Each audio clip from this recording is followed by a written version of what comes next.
Okay, നമുക്ക് ഇന്ന് കുറച്ച് ഫ്രീ ആയിട്ട് യൂസ് ചെയ്യാൻ പറ്റുന്ന ഓരോ സെഗ്മെന്റിലുള്ള ഓരോ ആപ്സ് നമുക്ക് നോക്കാം. ഓക്കെ, ഫസ്റ്റ് എന്ന് പറയുന്നത് വീഡിയോ എഡിറ്റിംഗിന് ഫ്രീ ആയിട്ട് നമുക്ക് യൂസ് ചെയ്യാൻ പറ്റുന്നതാണ് ക്യാപ്കട്ടിൽ അത്യാവശ്യം നല്ല രീതിയിൽ ഫീച്ചേഴ്സ് VPN ഇട്ട് കഴിഞ്ഞാൽ അത്യാവശ്യം യൂസ് ചെയ്യാൻ പറ്റുന്നതായിരിക്കും. അടുത്ത നേരത്തെ ചാറ്റ് ബോട്ട് ഏതെന്ന് നോക്കിക്കഴിഞ്ഞാൽ ഡീപ്സീക്ക് ഉണ്ടല്ലോ, എന്റെ വീഡിയോ ഉണ്ട്, അത് ജസ്റ്റ് നോക്കിയാൽ ടെക്സ്റ്റ് വീഡിയോ എന്ന് പറയുന്നത് നമ്മൾ ടെക്സ്റ്റ് ചെയ്ത് വീഡിയോ ആക്കുന്ന ഒരു മെത്തേഡ് ഉണ്ടല്ലോ, അതിന് ഫ്രീ ആയിട്ട് യൂസ് ചെയ്യാൻ പറ്റുന്നതാണ് കീപ്പിംഗ് എന്ന് പറയുന്നത് അത്യാവശ്യം നല്ല രീതിയിൽ യൂസ് ചെയ്യാൻ പറ്റുന്ന ഒരു ആപ്പും കൂടിയാണ്. ഓക്കെ, അടുത്തെന്ന് പറയുന്നത് വെബ്സൈറ്റ് നോക്കി ഏത് രീതിയിൽ ഫ്രീ ആയിട്ട് ക്രിയേറ്റ് ചെയ്യാൻ നോക്കി കഴിഞ്ഞാൽ വിക്സ് എന്ന് പറയുന്ന ഇതുണ്ട്.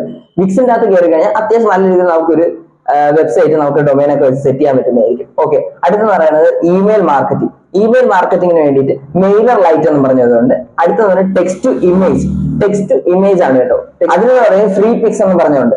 ഓക്കെ, അടുത്തെന്ന് പറയുന്നത് മീറ്റിംഗ് എന്ന് പറയുമ്പോൾ നമ്മൾ സൂം ഒക്കെ ആയിരിക്കും കൂടുതൽ യൂസ് ചെയ്യുന്നത്, അതിന് വരെ ഗൂഗിൾ മീറ്റും അത്യാവശ്യം നല്ല രീതിയിൽ നമുക്ക് യൂസ് ചെയ്യാൻ പറ്റും. ഓൺലൈൻ ക്ലാസ്സസും എല്ലാം അതിലാണല്ലോ വരുന്നത്. അത് എല്ലാവർക്കും അറിയാന്നുള്ളതും കൂടെയാണ്. ഓക്കെ, അടുത്ത ലേണിംഗ് ആപ്പ് നോക്കുകയാണെങ്കിൽ മെറ്റാ ബ്ലൂ പ്രിന്റ് എന്ന് പറഞ്ഞുകൊണ്ട്. മെറ്റാ ബ്ലൂ പ്രിന്റിനകത്ത് നമുക്ക് അത്യാവശ്യം നല്ല രീതിയിൽ എല്ലാം മനസ്സിലാവുന്നതായിരിക്കും ഫ്രീ ആയിട്ടുള്ള രീതിയിൽ. അടുത്തെന്ന് പറയുന്നത് ഷെഡ്യൂളിംഗ് നമ്മൾ നോക്കുകയാണെങ്കിൽ സെംബ്രഷ് എന്ന് പറഞ്ഞിട്ടുള്ള. ഇതിന് എല്ലാത്തിനും ലിങ്ക് ഞാൻ ഡിസ്ക്രിപ്ഷനിൽ കൊടുത്തേക്കുന്നതായിരിക്കും. ഓക്കെ.